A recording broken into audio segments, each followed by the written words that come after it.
All right, so this is work I did in collaboration with my wife, Lynn Hauk. And so the paper, as opposed to the talk for the course, is trying to answer this general question of whether the Fisher-Lande process, which I'll talk about in a minute, which is in Lande's hands a quantitative genetic model, whether it can account for birds of paradise and other sexual radiations. Now, this term sexual radiation I think is more or less obvious, but I may have coined this term, I'm not sure. But it just refers to a radiation in what Huxley called epigamic characters that are used in sexual communication and which are often sexually dimorphic but needn't be. All right. Okay, so here's the argument, which is, when I showed this at a 15-minute presentation, and recently someone said, I knew you were in trouble as soon as you did that because you couldn't even get through your argument in 15 minutes.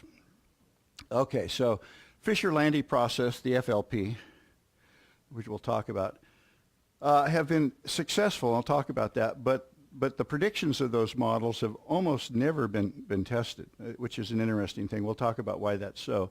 So I'm going to start off in the first part of the talk. I'm going to present the phenotypic tango model, which you'll recognize as a model of bivariate Ornstein-Uhlenbeck.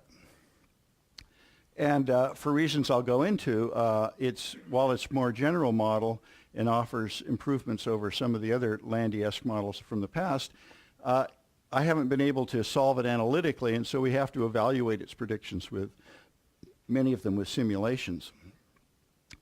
And so then we can ask whether the phenotypic tango model can account for actual sexual radiations. And I'm going to use the birds of paradise, which I thought would be a refreshing. We've had a lot of herp examples, and so but we haven't talked about the birds of paradise as much as we should in this tutorial thus far. Okay, and then and basically what we're going to find is yes, but you have to make some sort of extreme assumptions like extremely weak selection on female preferences. Then we're going to look at the same bird of paradise data from the standpoint of what I call generic models. I'm going to use package OWI by Brian and his colleagues, and we're going to ask whether they can account for the radiation. And the answer is yes, but again, you have to sort of think about what parameters you're using. We're going to look at some conclusions, and then this talk helps me segue to comments I might make at our roundtable this afternoon, looking forward. All right, that's about as much as you can say in a 15-minute talk, and then you sit down. That's what happened to me in Brazil. It's kind of embarrassing. All right, so most of us that think about sexual coevolution are thinking in terms of a framework introduced by Ronald Fisher in 1915. The basic idea was published, but then in greater detail in 1930, and then in his 1958 version of his book. I'll try to do a Fisher accent. The two characteristics affected by such a process, namely plumage development in the male and sexual preference for such development in the female, must thus advance together with ever-increasing speed. Of course, neither Steve nor I ever laid eyes on Fisher. So. True fact. And here's why, right? So in 1962, I was, for part of the year, a high school senior, and then for the rest of the year, a freshman in college. And where were you, Joe? I was in undergraduate hanging out in Jim Crow's lab. Fisher's daughter lived in Madison. One day he came through the lab. That was the day I happened not to come into the lab. Missed him by one day. A week later, everybody else in the lab had back from development pictures of themselves standing next to Fisher. Still basking in the glow. That's when you resolve to be conscientious for the rest of your life. At any rate.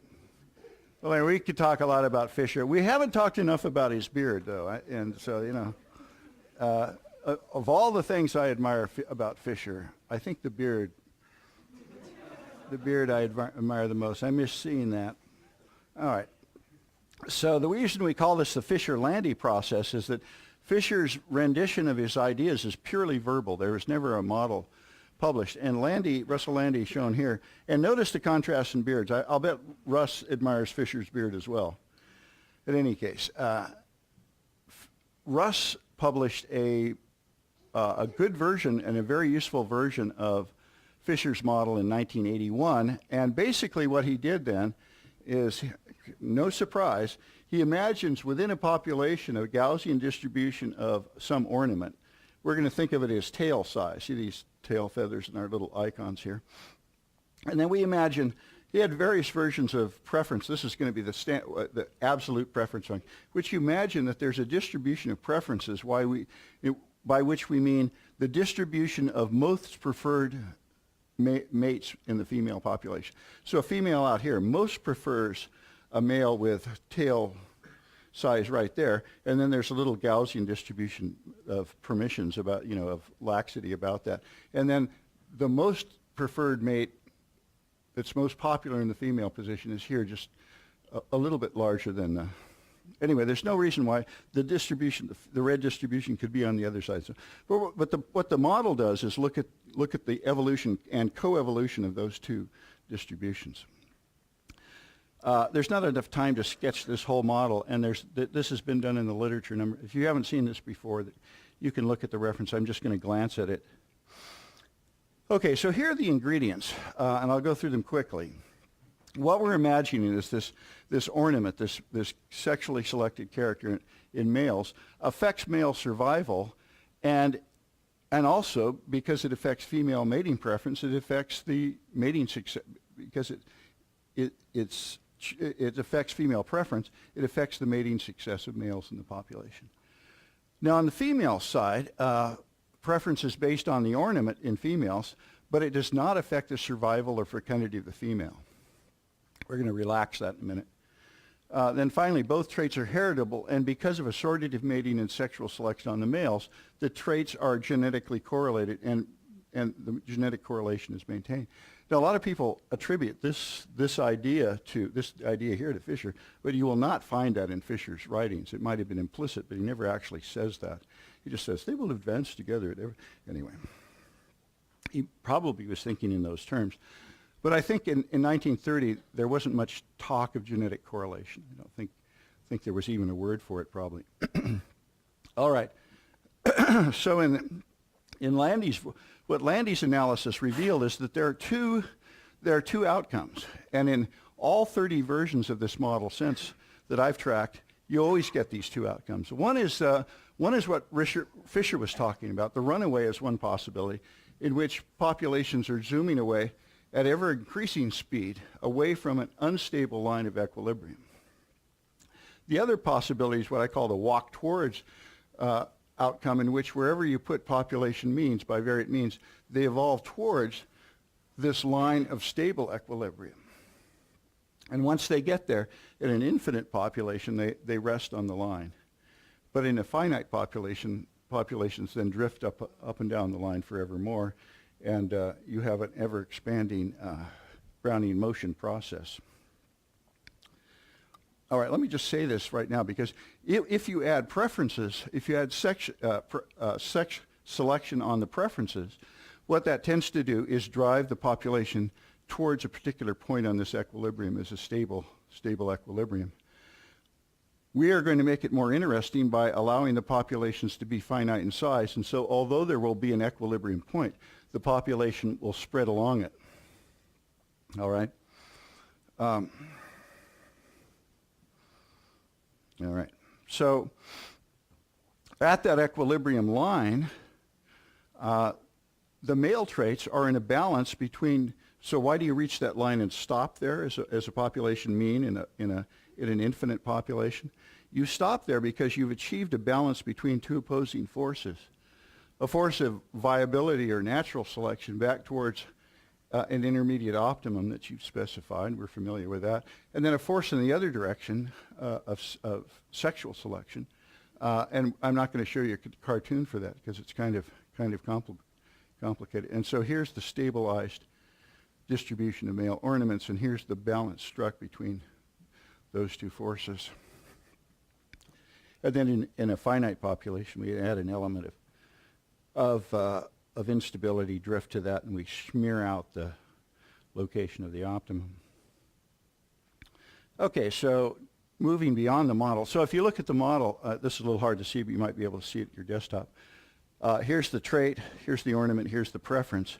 It's a standard genetic model, but in two traits, right? These are the genetic terms. B is the genetic covariance between the sexes. This is the within male G matrix. We're calling it within female G matrix H, just so it's separate.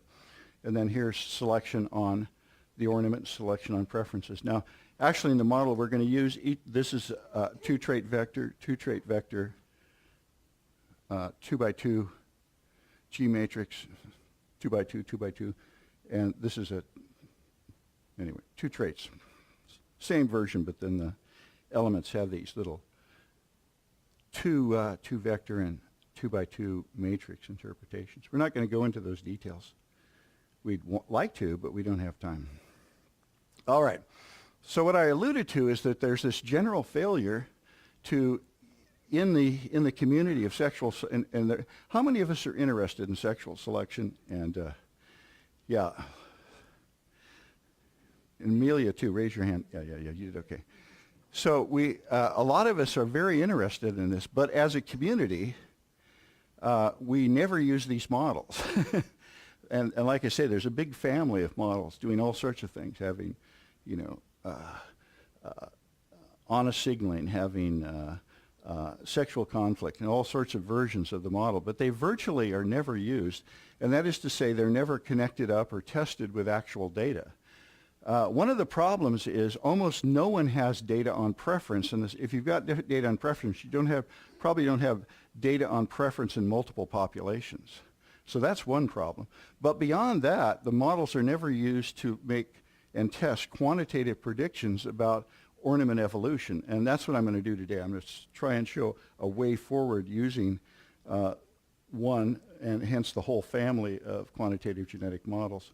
So we've got this, and so here we have wonderful sexual radiations in birds of paradise and a lot of other things. And here we've got this model, and we've got this big, we've got this big vicariance inducing this barrier to gene flow, concept flow. And so how do we get rid of that? And how do we make the models talk to nature and vice versa? That's our problem. All right, so the solution is to get data, as I'm going to argue. And the birds of paradise are a great example, not only because we all love them, but because looking in the literature, you can see that they have the elements that we need. And the elements we need are the data requirements of the models. The models make demands on us, and they can be met with birds of paradise. Somewhat inadequately, but they can be met in skeletal form. And in particular, we need a time-calibrated phylogeny.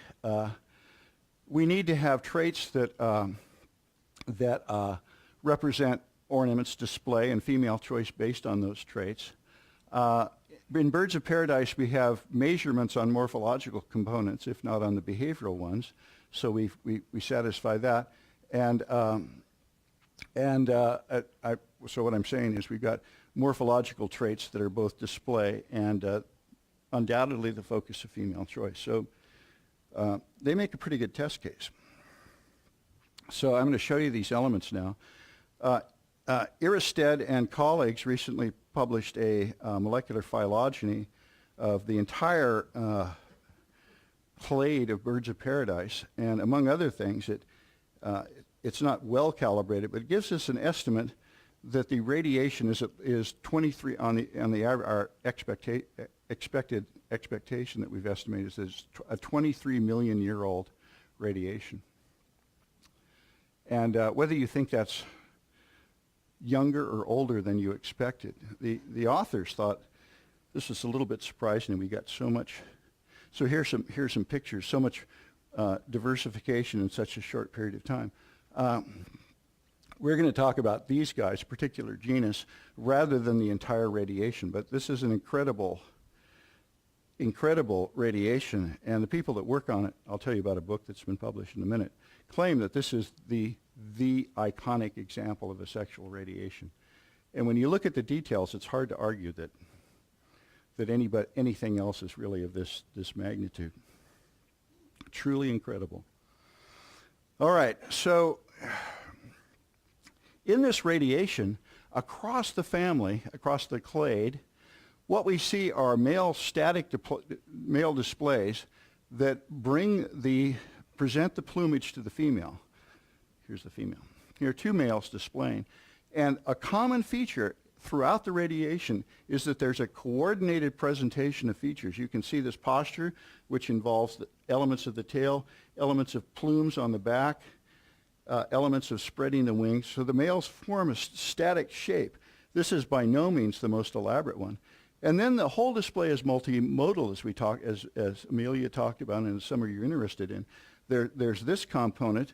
The males are shivering their plumage. They're making calls. They're making these. They're crows, basically. They're big, elaborate crows. They're squawking like crows with vocalizations peculiar to particular elements in the display. And then, right in the middle of this, they'll go bloop, and then they'll do it a completely different shape, and they'll go like that. So like the human eye, it's very startling, and to the female bird of paradise, it must be overwhelming. But here's stepping back from this. This is clearly a functional complex. This is not individual traits. These are traits that are clearly co-evolving together, and they form these startling. It's like Mingzi and her dance, right?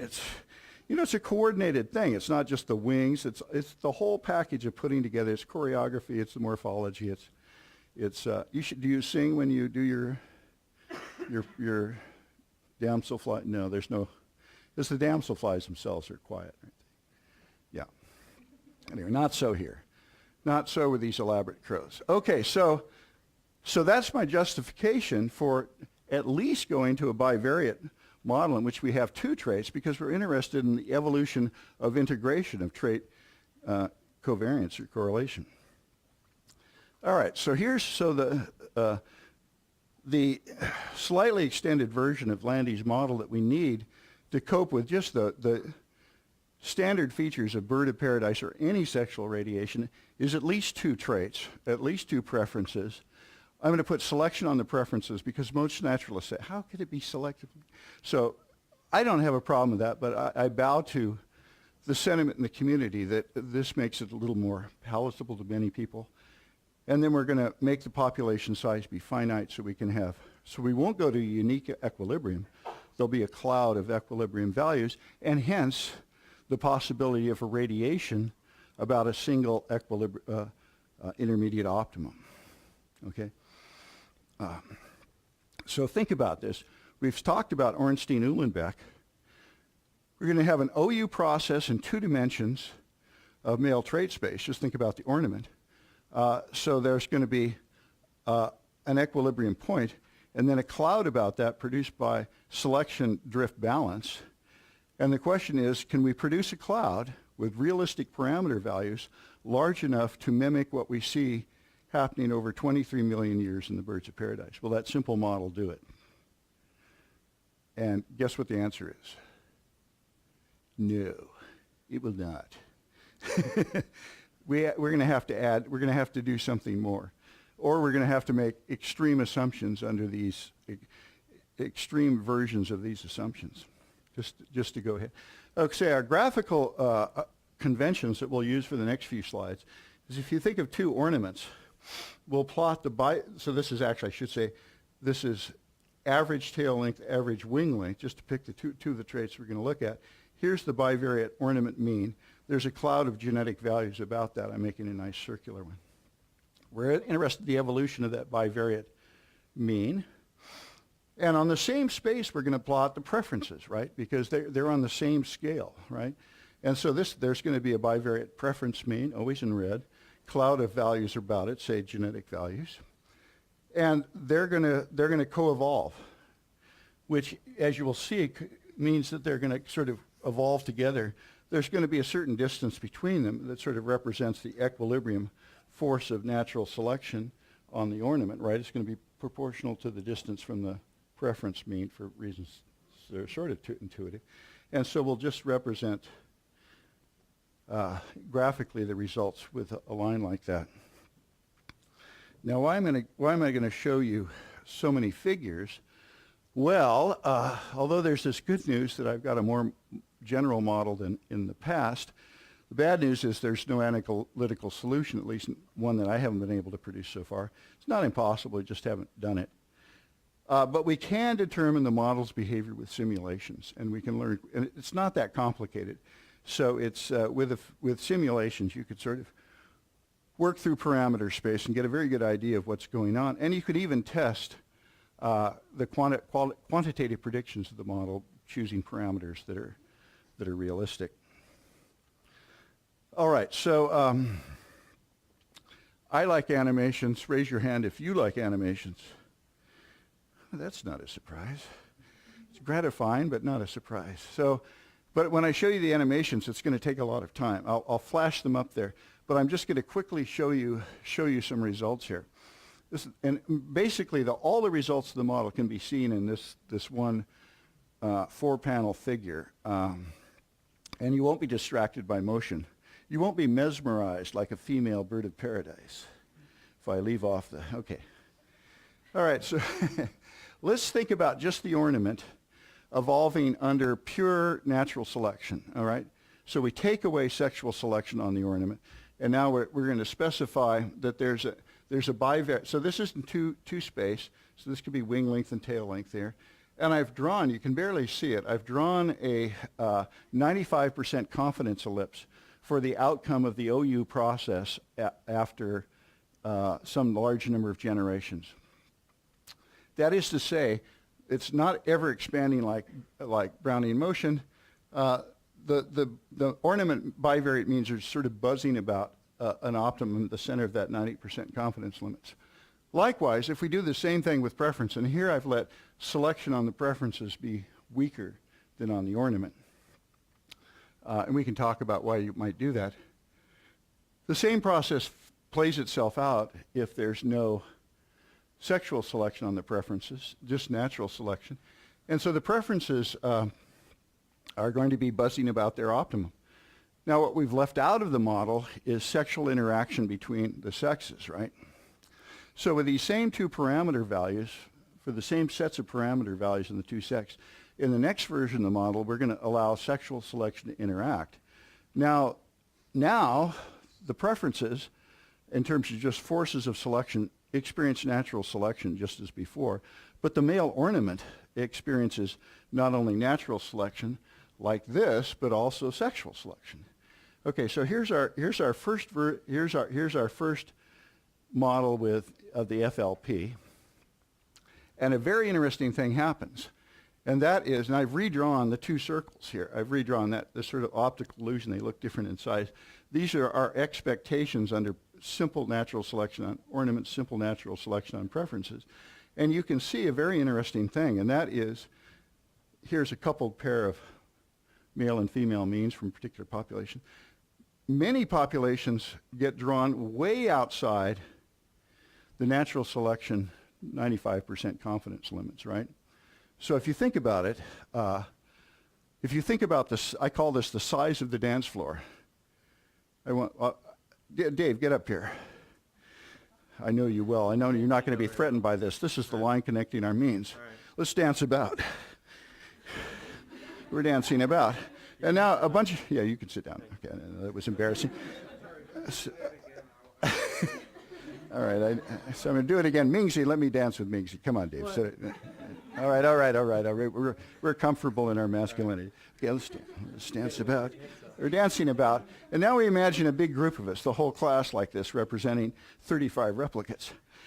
With sexual selection preferences, we dance far beyond the limits that natural selection imposes, right? And in other words, the sexual selection is increasing the diameter of the radiation, the sexual radiation, right? That's the point. Bigger dance floor, we tremendously increase the size of the dance floor. Even the preferences are drawn outside their natural selection limits, but not nearly as far as the preferences, as the ornaments. Okay, now you might think the model is what am I saying? Reciprocal. So if we just reverse the labels, we might get the same thing. But in fact, you don't. If you reverse the labels, so the ornaments under weak selection and the preferences under tight selection, you get this, right? You get in fact, you get a shrinking of the radiation of ornaments. And the general rule that you see across many such simulations is, and this is a blow to the male ego, female preferences are totally driving the dynamics of the process. Melissa's not surprised. This comes as a huge shock to males, including me, looking at this and go, yeah, I guess that makes sense. Anyway, so it's all about the evolution of preferences, and then and what's happening, of course, in the model is the selection on the sexual selection on the preferences causes the ornaments on the ornaments causes them to evolve. The preferences are genetically correlated to the preferences, we're going to imagine, and we can show that. Am I talking too fast? The preferences were correlated with the preferences. The preferences are genetically correlated with the ornaments because of the whole process. And so you've got coupled evolution. You've got correlated responses to selection in both traits because of what's happening in the other. All right, so all right, I'm not going to show you any animations, much as we all like them. But here you can go to, this is the site. You can go there and you can see, gee, I don't know, maybe 10 different versions beyond the 4 that, including the 4 that I showed you, with captions, so you can totally get into it. I can't count the hours I've immersed myself in these animations. All right, so now let's try and use the model in the qualitative result is we seem to be able to account for the radiation, but can we do it in quantitative terms? We can get a bigger scope of radiation with sexual selection than with just natural selection alone, but can we do that under realistic parameter values? Actually, pretty good shape for time. All right, and now we're going to turn to our data. So when we do that, when we look for data on sexual radiation, the only published data I could find was for the single genus Paradisia in the bird of paradise clade, and there are a total of 7 species. Many of these have very stunningly different geographic races, and there's data on those. So I have a data set of 18 populations and species that we can look at. And I'm going to show you the person. Anyway, so here, within this radiation, you don't get a lot of the complexity that you see across the whole clade. And we're going to focus on tail length and wing length. There's data on both sexes, but we're just going to focus on males primarily. I'll show you some plots in a minute. All right, and so here's Mary Lacroix, who works at the American Museum in 1981 and still does. And here we see some of her data. And so if you look at that data, if you take the set of 18 populations and species and plot bivariate means, and I've standardized everything so that within populations there's a standard deviation of 1 for the same kinds of reasons that we talked about before. They'll become important in a minute. And then I've left the positions of the original means on the original, no log transformation or anything. And so what you can see is if you look at wing length, which I argue is part of this static and the dynamic displays, it's part of the whole package of creating these shapes and the shape shifting, you notice that there's a bigger radiation. Oh, this is the 95% confidence ellipse actually fitted to the data principal components.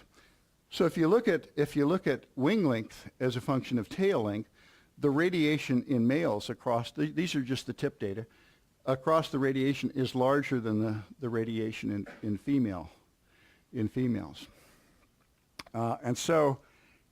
Because we're in standardized units, right, one step along either axis is a phenotypic standard deviation. If you look at this, almost the same for both. How much evolution? So this genus is evolving over a little less than 200,000 generations, right, time calibrated. It's about 12 phenotypic standard deviations in both dimensions for the ornament, okay? That's how much evolution we have to account for. Just ignoring the tree. Let's just do a simple thing. Ignore the tree.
So it's not only that, so a very simple thing that you wouldn't have thought of going into it, but it just happens that you might want to make maybe the 96% confidence limits would. But anyway, the point is the evolution of the preferences can predict realistic values for bird of paradise ornament radiation, not only qualitatively but quantitatively. Okay, so here's just a summary slide. We reached the first part. Okay, so here's our conclusions using our first model, the quantitative genetic model. Number one, evolving preferences control the evolution of ornaments. And then the diversification patterns can be accounted for in qualitative terms, both in 1 and 2 dimensions, and the quantitative extent of radiation on the right time scale. To do that, we have to invoke very weak selection on the preferences. You notice how we were like, what was that? 5 orders of magnitude weaker preference natural selection than selection on the. That's what we have to do to make this model work. Or we can imagine if we had an optimum for the preferences that moved, we could probably accomplish the same thing. And I could go in and do that in the modeling framework. But there are better ways to do a test for moving optima. And in particular, we could test that idea in OWI. Right? So this is what I mean. Yes, we can do it, but you've almost got neutral preferences to really account for the magnitude of just a radiation in a subset of the birds of paradise. Okay? Let's take a couple questions here. So I'm moving fast. Oh, you're that happy? Really? Okay.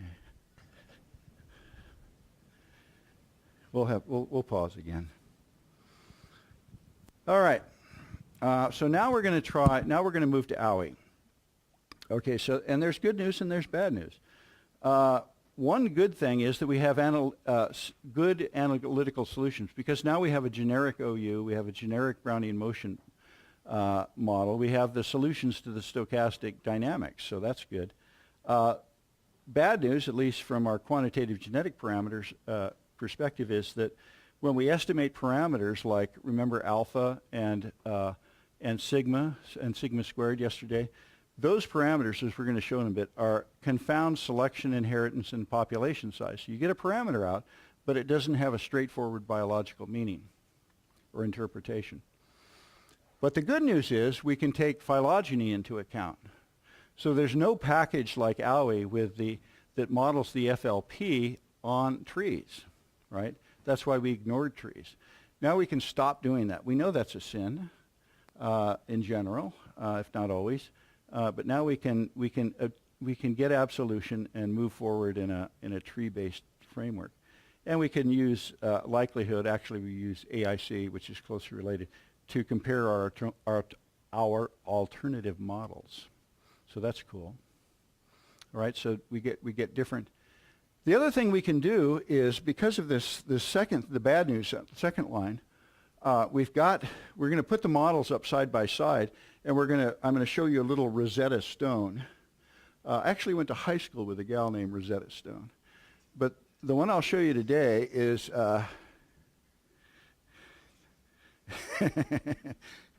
Okay, I lied about that. Okay, that was a joke. Just trying to wake you up at this hour. Okay. So what was I saying? I'll show the Rosetta Stone that I show you will enable you to translate between the parameters of OWI and the parameters in quantitative genetic terms. So that'll be a nice little bonus. Okay, so here's what I'm going to do. I'm quickly remind you of the contrast between BM and OU. We're going to look at testing model predictions on the bird of paradise tree. And we're going to ask, the overriding question we're asking is, do we need more than one selection regime? And in this context, I think of this as the poor man's version of testing for a moving optimum, right? We're going to compare a model with one optimum versus two, if we get a better fit with two selection regimes, two optima, that's going to imply, or two sets of parameters, that's going to imply that we might even do better with three or four, that the optimum is moved at least once during the lineage, the whole clade's diversification. And if it's moved twice, it's probably moved more than that. So this is like I think of this as a qualitative test on whether the optimum moves or the parameters of Brownian motion change. All right, just to go back to the cartoons I already showed you, a big important difference between Brownian motion and OU is that under Brownian motion, the diversification of lineages is ever expanding. The variance among lineage means continues to increase ever more. Under OU, it's bounded, and you have a stable envelope. So if you think of this as the width of the radiation, it reaches a stable limit, but under BM, it ever increases. And I tend to think in Amelia talked about how Brownian motion can have many different guises. I tend to think in terms of two because we have analytical solutions for them. One is genetic drift, and the other is Brownian motion of the adaptive peak. For both of those, we have complete characterization of the model, its outcome, its limits. All right, so when we compare, when I think of comparing OU, BM, and OU in OWI, then this is what I have in the back of my mind in general, and then we have the difference in parameter. All right, so here's this guy who's one of the co-authors. How do you pronounce that? Is it Beaulieu? Beaulieu et al. And one of the et als is our own Brian O'Mara, 1912. 1912? No, 2012. And so this is, none of us were around 100 years ago. Not even me. Not even Joe. Okay, so here's a tree for this one genus, and I've shown the estimated age of the nodes, and now we want to. I've set up two regimes, and these are pretty much arbitrary, but there's this one set of three species in this clade that is there's sort of been a very recent proliferation, and these, if you squint a little bit, look a little bit more like each other than these guys. Like Guillemets is the blue bird of paradise, is really a weird-looking thing, very different from the others, sorry, this is Rudolphi. Guillemets is also a very different-looking bird, although if you glance at them from your distance, they look, whereas this is a little more homogeneous cluster. So I said, okay, we're imagining the peak might change or the parameters might change. Let's suppose they change somewhere during the course of phylogeny, like, well, I guess the convention is we're imagining they change halfway along that branch. We go boldly forward. All right, I'm just going to cut right to the results. So what we find, okay, so here are our models, and I'm showing, I guess these are the top four. So the top, and I'm going to talk about them in the order of goodness, the order of fit. The best fitting model is Brownian motion with different, and I think of these as diversification rates, different diversification rates in the two regimes. Let me just summarize. Next best fitting, but substantially worse, is an OU model in which you have a change in the optimum and in alpha, potentially, in the two regimes. And then much worse is an OU with no change in parameters between the two regimes, and even slightly worse than that is Brownian motion with one regime, one parameter in the two regimes. All right, so now let's squint at this. What the first model is saying is there's been a really dramatic change in alpha and sigma squared, the rate parameter, right? And it's a 70-fold change. So this is saying that evolution really speeds up, seems to speed up. We're going to get a faster rate of Brownian motion here. All right, now, and so we're going to look at what that means, and then we're going to look at what these OU parameters mean here. And I made some notes about the general interpretation of parameters. But in the next slide, I'm going to show you the Rosetta Stone for thinking about the two modeling frameworks. And I've shown them both in discrete time, that is non-continuous time. So this is what Brian showed you. It's the same equation, slightly differently. If we translate, so if you look at the terms that are used that Brian was using yesterday, this is what I call a generic OU model.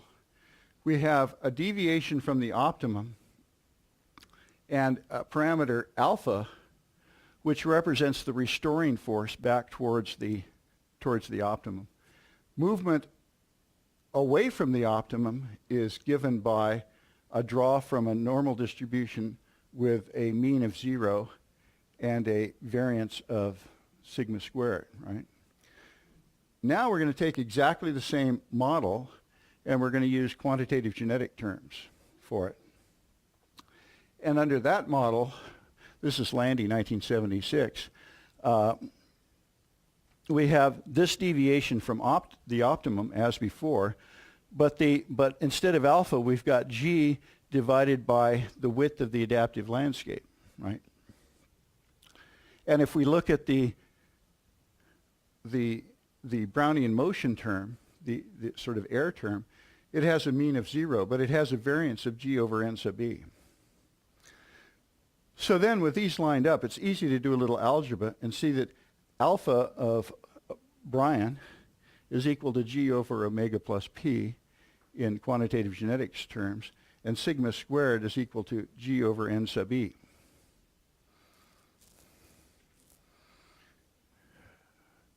I learned a fair amount of modeling from Russ Lande, and one of Russ's rules was, I can't remember what provoked him to say this, but one of his rules, I don't know whether this is is this a general rule?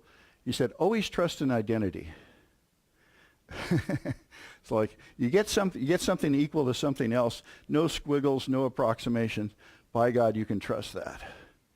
So this trust Rosetta Stone. All right.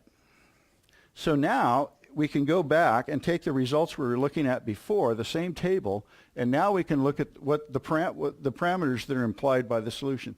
And the parameter is that under the new parameterization is that under the genetic drift interpretation of Brownian motion, what we would have to assume is that we have a very small effective population size in one clade, in the red regime, 700, and a much, much larger effective population size. So when we say evolution is faster here and slower here, we have to get that with this model under the genetic drift interpretation. We have to we're fitting really extremely different N sub E's. Likewise, if we look at the next best fitting model, we have, this looks a little stronger than that, but this is incredibly weak stabilizing selection, right? So we're essentially saying there's virtually no stabilizing selection, again, pointing in the direction of a Brownian motion solution here. So, and there's some notes here about how I got, so to get this N sub E, I just fixed genetic variance heritability at the standard modal value we got from that survey of 0.04. There are notes in the footer. All right, so what I'm going to argue is this kind of a difference in N sub E from one end of the radiation to the other looks completely unrealistic to me. And so this suggests to me that we want to be looking at some other interpretation of I buy Brownian motion as the best fitting model, but not the genetic drift interpretation. I want to think about the peak movement interpretation. Now, I don't show this here in the calculations in the slides, but if you go in and say, well, how much peak movement would you get, and how much change in the peak movement would you get from the black to the red regimes? And the answer is, overall, you're only talking about 0.03 of 1% of a standard deviation change on the average in the adaptive peak per generation. So I mean per generation, a really small judder in the position of the peak. And the difference between the regimes is like at the second, it's like at the fourth decimal place or something. This big difference in terms of peak movement is very, very slight. So it's a very, very, very modest peak movement and not that big a change. In other words, something you can swallow, not something like this that tends to stick in micron. Maybe we'll talk about that in the, okay? So that gets me to almost staying on time. That gets me to this point, and that is visualizing that incredibly weak selection. So even 50,000, so this is going at the OU interpretation, which we know is worse than OU. Here's 9, just for reference. Here's the value for P, shown symbolically. When you've got an omega 50,000, as we got in the OU, it is very, very, very weak selection on the preference, on the ornament, and really hence on the preferences, right? Because they're really driving things. So that's those 2 points get us to our conclusion, and that is, I think we end up concluding that we need moving peaks. So here are the 2 big conclusions, I think. Brownian motion of a natural selection optimum for ornaments, probably really preferences because they're the big player, is the best fitting and most plausible model for the data, for the argument, for the reasons I just made. And this conclusion is actually consistent with the results of the phenotypic tango model, because there we ended up concluding we had to have an extraordinarily weak selection on preferences. And this solution of a moving optimum then enables us to escape from this. So we can have stronger selection, that fits inside the survey results for the preferences. We just have that preference function move a little bit like that. That'll drive the ornaments and produce a nice radiation in the allotted time. All right, so here's what we learned in terms of looking to the future, as well as summing up. I need to get myself in gear and get a solution for the phenotypic tango model, just an issue, I think, of neatness, but I might find some surprises. We need a version of phenotypic tango that includes peak movement. That's pretty easy to do in simulations. We need better data and more of it. So Brian can comment, I hope, and might, on the inadvisability of having 12.5 taxa and doing an OWI analysis. We need a better testing framework for a model that incorporates prior information and estimates of quantitative genetic parameters. So notice the contortions I had to go through, right? I go over here and I fit the OWI models, and I said, well, let's look, here's a Rosetta Stone, we get our parameter values, and we go, we're shocked, and maybe you're outraged like me or not. The other way to handle it would be to have a distribution of priors, to have the model in terms of quantitative genetic parameters. And then instead of having these survey results that we look over here, we could have those as our prior distributions, and then we could build them right into the framework. And actually, Joseph Weta, Luke Harmon, and a colleague, there's a third author, I guess, on this package, Bayou, have done that. And I should actually go out and, I don't want to leave OWI, but I should probably go over to Bayou and maybe I'd get everything built into one thing. But I think even using Bayou, here's the problem. There's not all of the detail, the rich coevolutionary detail in Bayou, although I think it's multivariate. I don't think it deals with coevolution. Well, I don't think it's going to deal with all the coevolutionary possibilities that the FLP model has. Okay, and there we are. Is that it? A few references.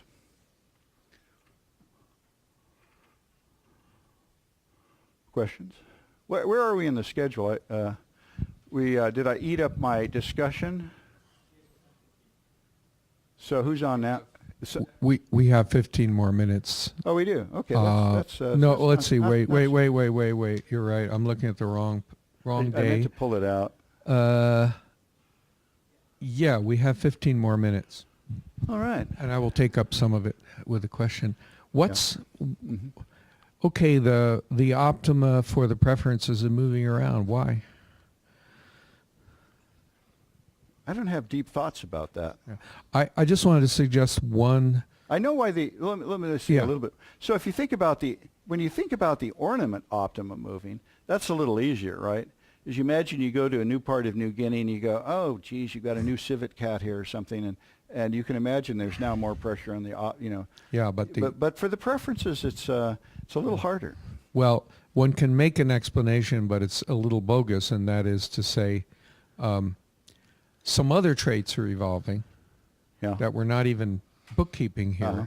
and some of them are correlated, because I'm more and more worried about the possibility that our models are all naive because Yeah.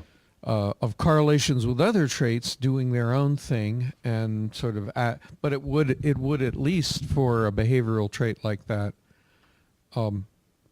create some noise above the level that you would expect from genetic drift. Yeah. It would be a possible source. Of course, best to find out what. The second question is,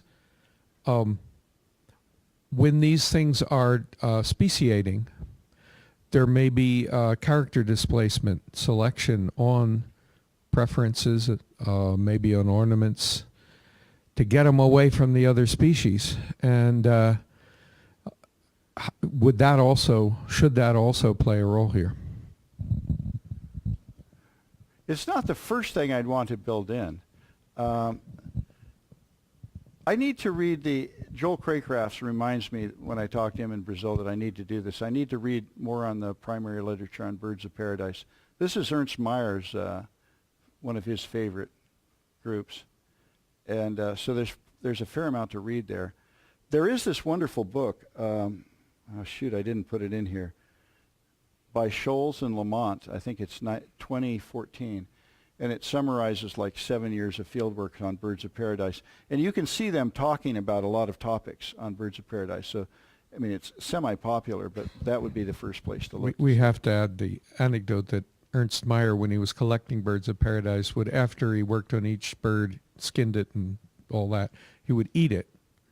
And it was later discovered that one of the birds is actually poisonous. But he survived it. He survived it. But not just Ernst Mayr. I mean, I too have been on bird collecting expeditions. And, when you're out there, never eat a thick knees. That's one of the least tasty birds on the planet. Okay, so, they're dead. You shot them for a good scientific reason. We'll talk about that at lunch. It raises ethical issues. Any other questions? Comments? Melissa, I'll come to you. We got. I was just Michael? curious about the fitting the model. Were the female preferences, were those empirically derived, or were those just kind of So here's the problem. Now Mary Lacroix has no data on preferences, right? So I just used the model. So what values did I use? I just picked values for heritability that seemed reasonable and so forth for preferences. So when I run in the phenotypic tango model, the preferences were in there. It's a coevolutionary model, and I just plotted our predictions about ornaments.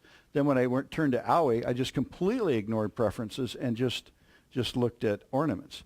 So, but here's what we learned from the phenotypic tango model. This is the logic behind my kind of sleight of hand that is justified when I get to the OWI results. We found from the phenotypic, from an actual coevolutionary model, that when you look at the evolution of the ornaments, you're really looking at the evolution of the preferences. I neglected to show you this, but if you lay, the lines for the preferences on top of the ornaments, it's like they're right on top of each other. It's like so that's another piece of good news. I said they control the evolution. The ornaments mirror the evolution very precisely of the preferences.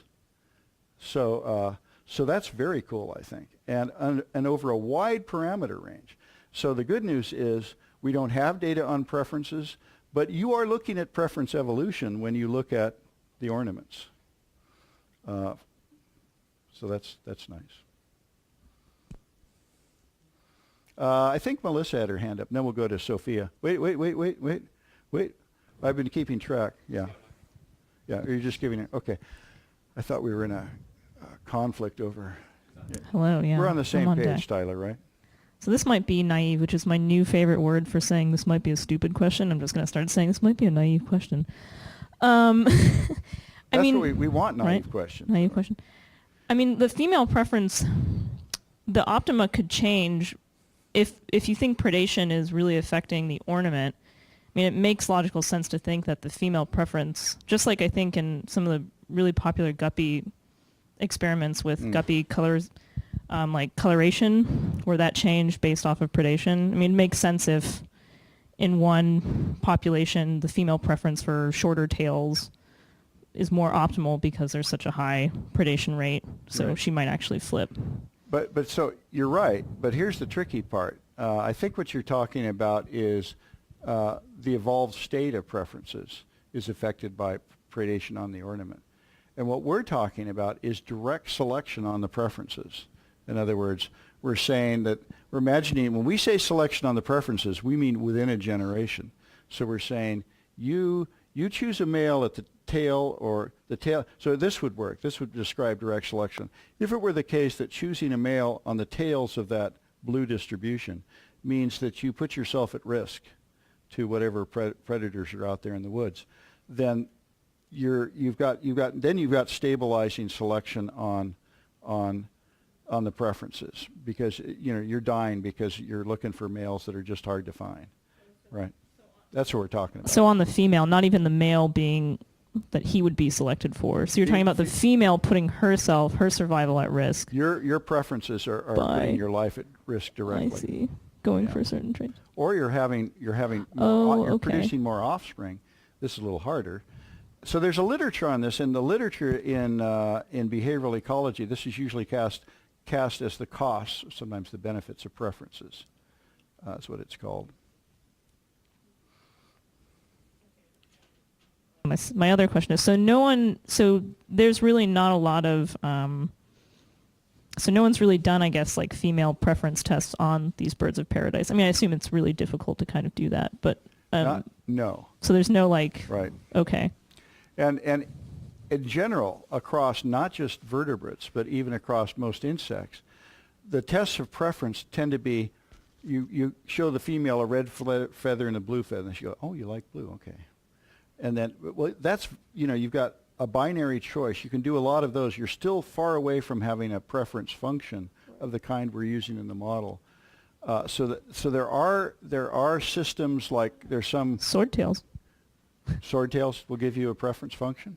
Well, I don't know. I don't know, Dan. Do you know? I mean, there's a lot on. Do you want? There is a lot, but I mean, typically you're looking at 2 traits. Yeah, exactly. I mean, you cut off the tail, and you've got a short one, and you got a long one. Or you can present a binary choice between decoupled olfactory and visual modalities. Right. But that's about the extent that it goes, I think. Maybe I should make a big deal out of it, since we don't have the data.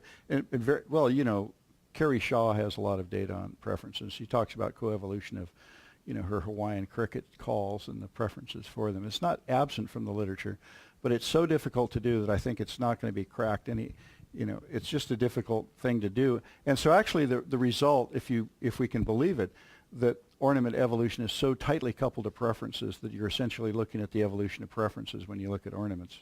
That could be a really, really useful thing.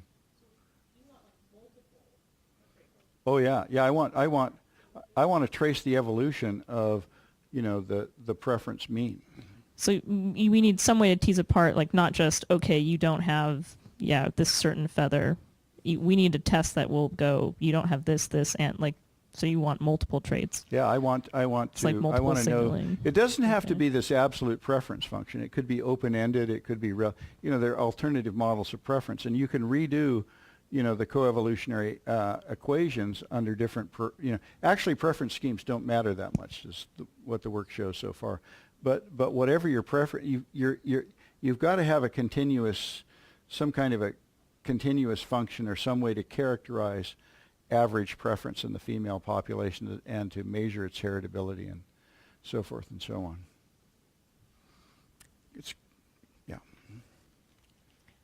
So in your model, Sophia? the 2 male traits, were they genetically uncorrelated with each other? I think in all of the, we can relax that. I think in all of the cases I showed you, I did that just for simplicity, yeah. Uh-huh. But it's not, for the runs, I made a lot of simplifying assumptions. I toggled in things like having correlational selection generated by, sexual selection generated by preferences, because I thought that would produce integrated male ornaments, and indeed it did. Mhm. But, yeah. Because I think interesting things happen. This is something I've been working on lately, when the ornaments are correlated, genetically correlated, and then depending on whether the direction of preferences is matched or mismatched with the direction of the genetic correlation. Oh, yeah. Uh-huh. You Yeah, can but get that is interesting. it is, yeah. Yeah. And you can show that. Yeah. We're gonna talk at Yes. lunch, right? Yeah. You will Yeah. explain.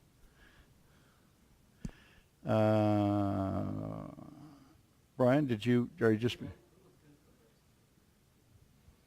Oh, I had a question about the phenotypic tango aspect of this when you were doing the simulations of the lineage and showing that you need really weak. Oh, you want me to go back to that? That might be helpful, yeah. No, not that. Just Looks a like little that. further. Yeah, right there. There you go. So I guess I was a little bit confused on this. So across the entire kind of bird of paradise lineage, this is assuming a single optimum for preference. Is that right? And for ornaments. And for ornaments. But So they need not coincide. But here they do coincide. Okay, so I guess I kind of wonder if this